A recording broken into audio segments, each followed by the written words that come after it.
今日嚟到同大家講下2026年經濟同投資嘅睇法。歡迎 ARK Invest 創辦人 Cathy Wood， 佢而家喺佛羅里達州同我哋連線。Cathy， 好開心你今日攞到，新年快樂！新年快樂 Carol 同 Tim， 好開心可以再睇到呢度，真係好開心你今日嚟到。我諗由美國股票最近嘅表現開始講起，美股喺舊年表現得真係唔錯，但如果你睇埋全球股票呢，其實美國都算係有啲表現唔夠好。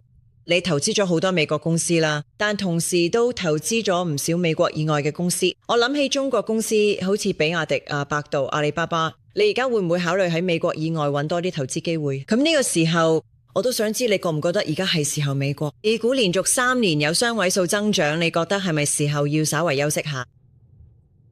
其實我哋而家好專注咁放寬監管同減稅呢啲政策。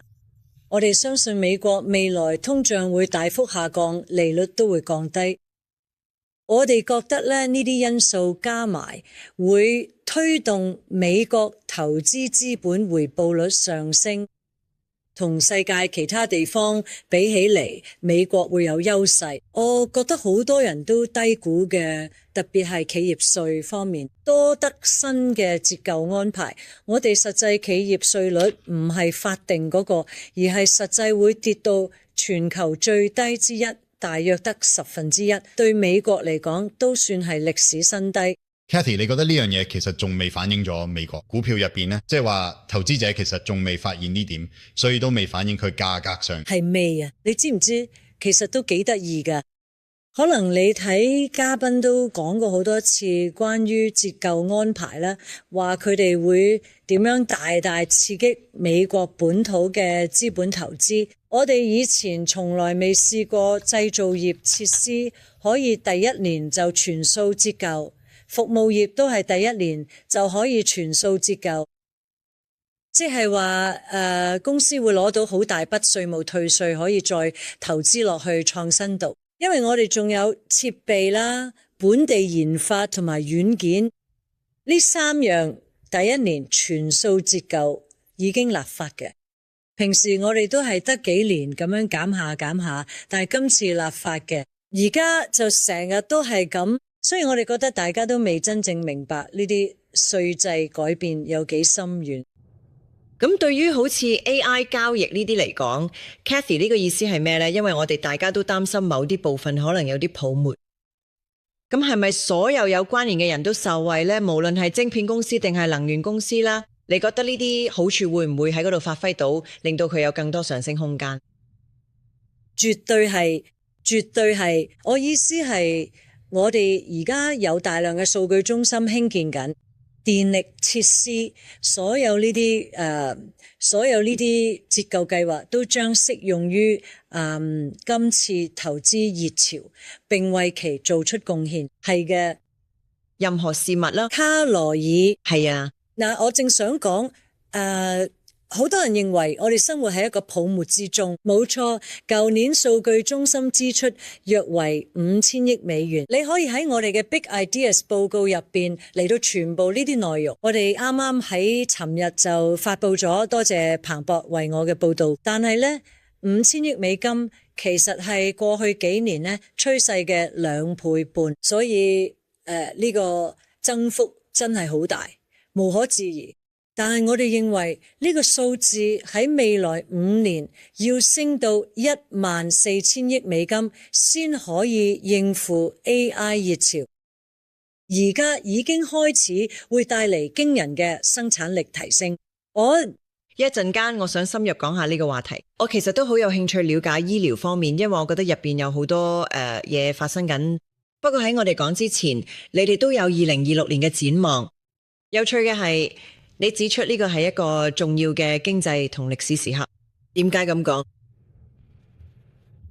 其實我哋而家正處於一場科技革命，好多人都覺得互聯網係一場科技革命啦，咁某程度上都係。但係今日唔只得一個主要平台發展，我哋有5個。即係機械人、能源儲存、人工智能、區塊鏈技術，仲有生命科學領域嘅多組學測序。我哋相信呢個係 AI 最深遠嘅應用醫療健康。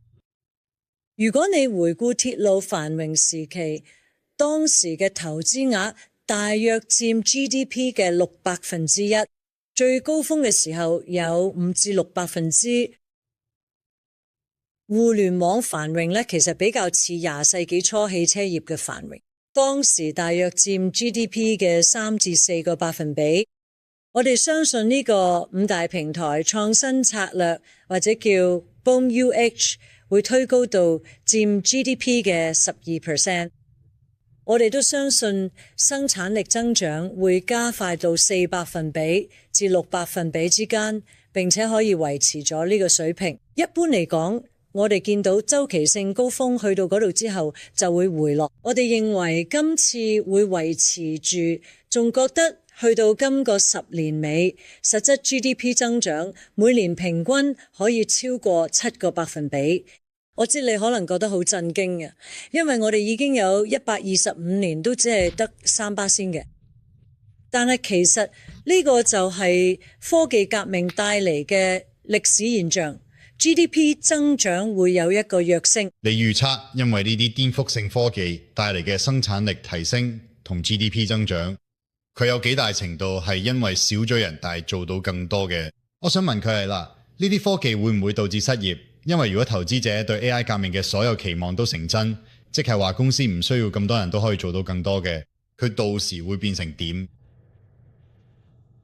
其實GDP 每年增長超過7%，即係話經濟活動會多咗好多，經濟會更加活躍。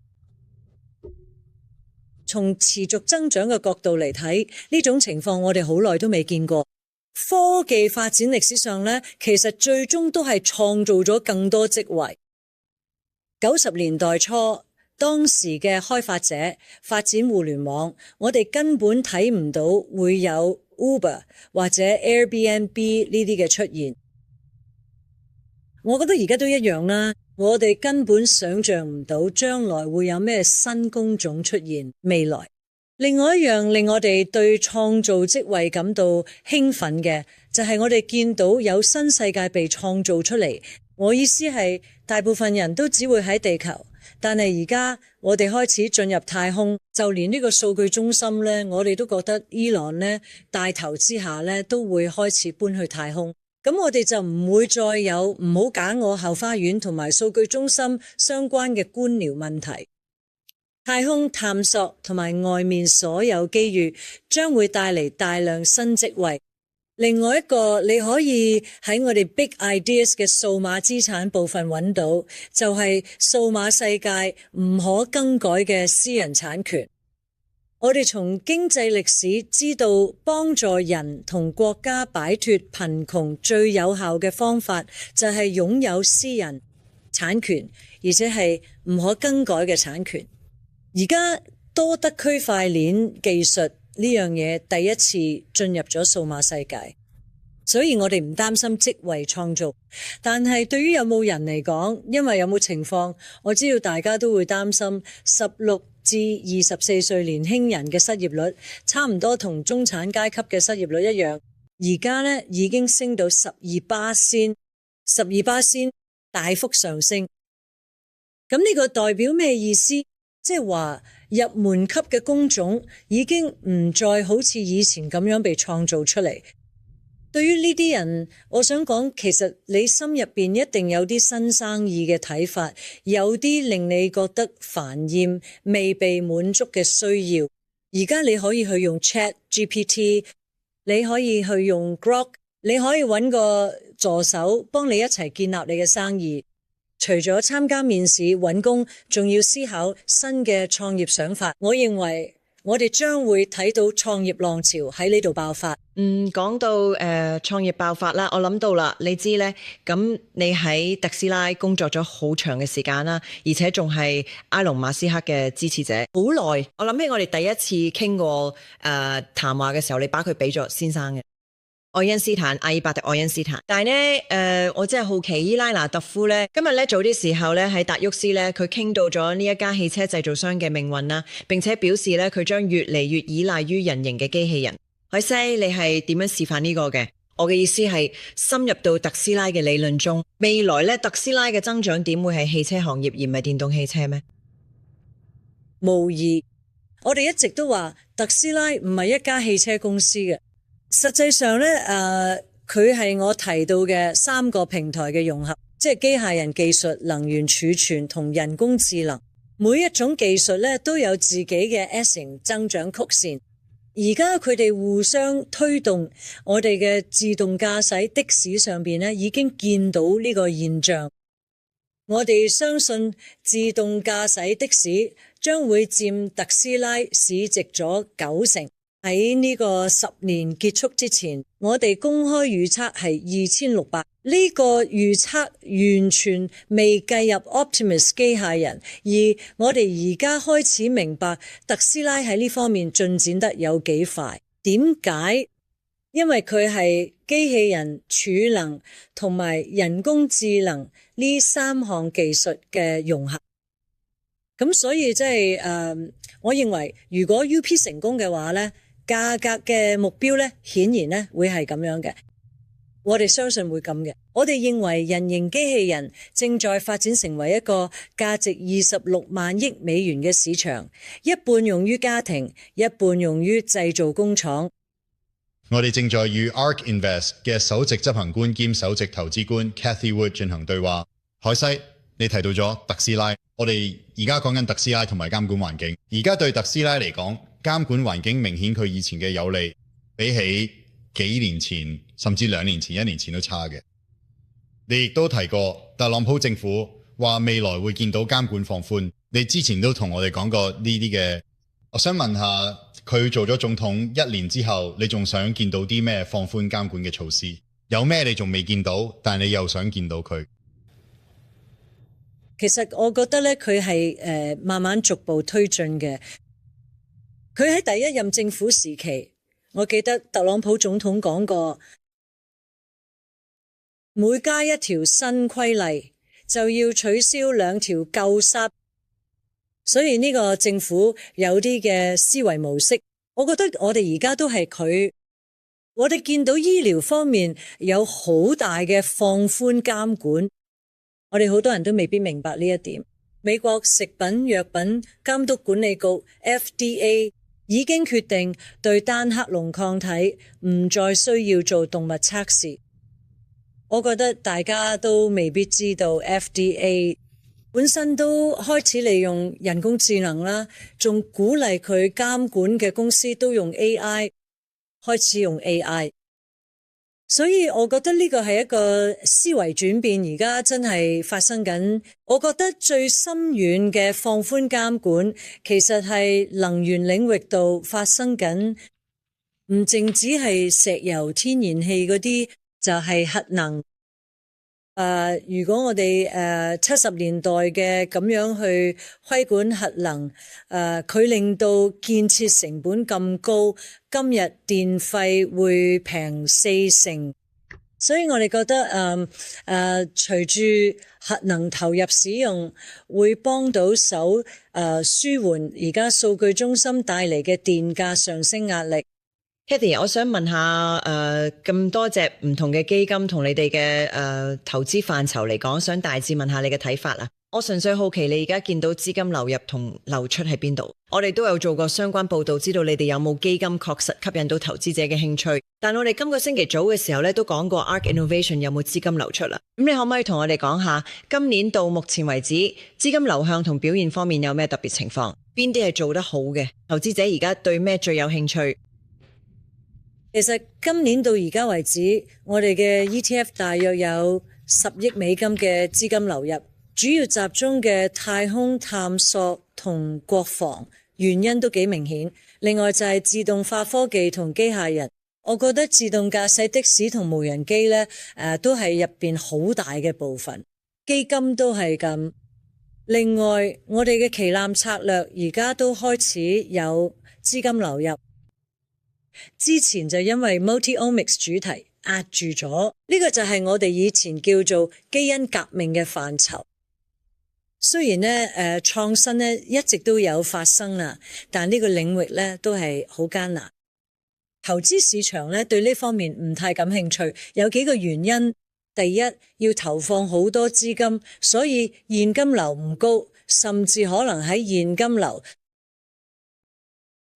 而且仲要儲備現金緩衝。我哋覺得佢喺過去幾年已經做咗好多嘢，令自己變得更有效率。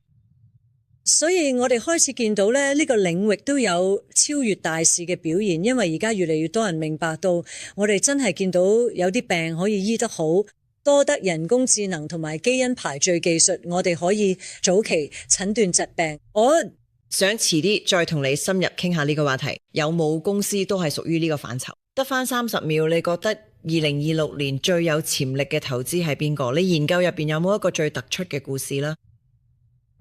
喺我哋旗艦基金入邊頭3隻股票，第一就係 Tesla， 我哋覺得佢仲有好大上升空間。